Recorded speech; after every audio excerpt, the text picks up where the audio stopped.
Welcome to the lecture 5, which is CD3, and it is based on Boolean algebra. So, what is Boolean algebra, and what are the things that we are going to study or that we're going to discuss in this CDT3, that is Boolean algebra, is first the objective of this lecture would be we will be developing the knowledge on Boolean algebra, Boolean functions, and logic gates. So the first Boolean algebra is related to the three main operations, that is AND, OR, and inverter.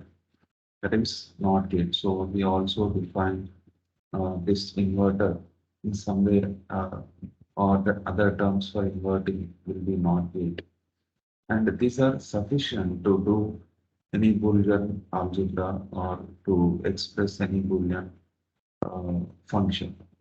So the main two values that exist in Boolean algebra is 0 and 1.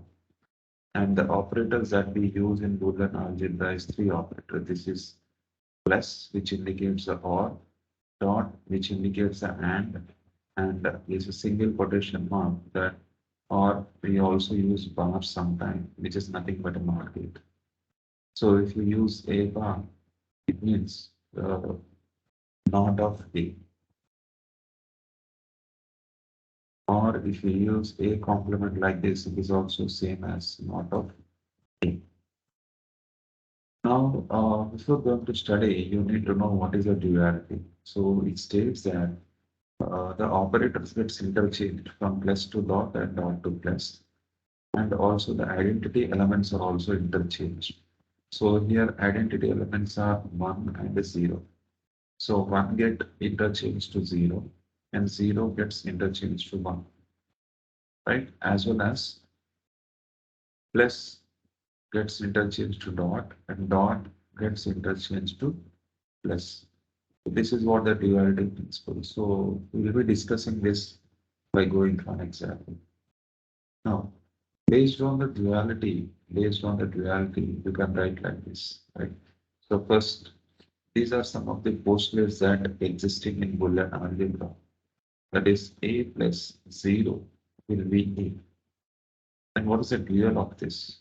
I said the variable remains as it is, plus becomes dot, and 0 becomes 1 equal to a. So this is what the dual, right? So I can say a plus 0 equal to a. The dual version is this one. Similarly, a plus b is equal to b plus a. So dot plus will be replaced with the dot. And this is a distributive law you know very well. A plus a into b plus c is equal to ab plus ac, or in a reverse fashion, a plus bc is equal to a plus b into a plus c. So this is very, very important, students. Most of the cases will be studying about distributive law or will be applying the distributive law. And then coming to the complements law. So if a variable and its complemented version is added, the result is 1. And if you multiply that, the result is 0. This is said to be a complement. Now, in this, we are studying the basic postulates of Boolean algebra as well as the duality principle. And these are some of the theorems that exist in Boolean algebra. A plus A is equal to A, but not 2A, as we see in normal algebra. A plus 1 is equal to 1. And if you do complement 2 times, result is same. Similarly, A plus B plus C is equal to, so this is what associative law. And then the very important law is De Morgan's law. A plus B whole bar or whole complement is equal to A complement dot B complement.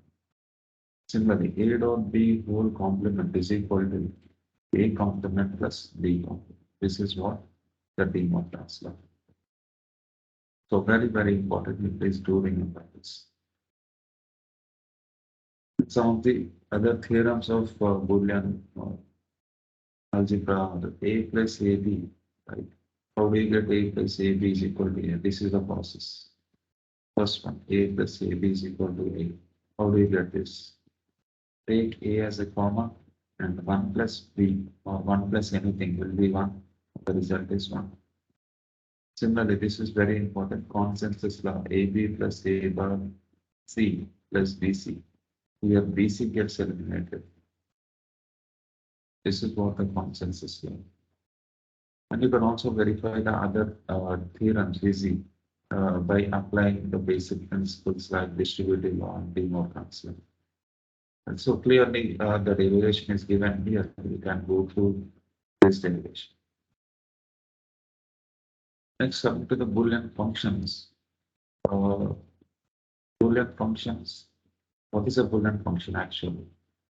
It is an expression formed with a binary variable. The two binary operators are and the not operators. So that means any Boolean function consists of the variables and the operations, that is or and not. So for a given value of the variable, the function can be either 0 or 1. So suppose f1 is equal to x, y bar z. So how many variables are there? 3 variables. What are the possible combinations of 3 variables? 3 zeros to 3 ones. So all these are possible values of x, y, z. For these possible values, what is f1? So suppose if I take 0, 0, 0 as a first input, 0, y bar means y is 0, we are assuming, but y bar becomes 1 and z is 0. So the result is 0. So for 0, 0, 0, f1 is 0. Similarly, if I consider 1, 0, 1, x is 1, y is 0 means y bar becomes 1, z is 1. So x, y bar, z, what is the result? 1 dot 1 dot 1, result is 1. Right? So only for this combination it is 1, remaining all will be 0. So you can cross check that. This is how we get the values of the functions based on the input combination. Simply apply zeros and ones in place of x, y, z of the variables. So finally, what is a function? It is consists of the variables and operations. Now coming to the logic gates. So what do you mean by logic gates? So basically it comes under the next CDT, natural discussion topics. Also, I will stop here. Will be continuing this with the next session. Thank you.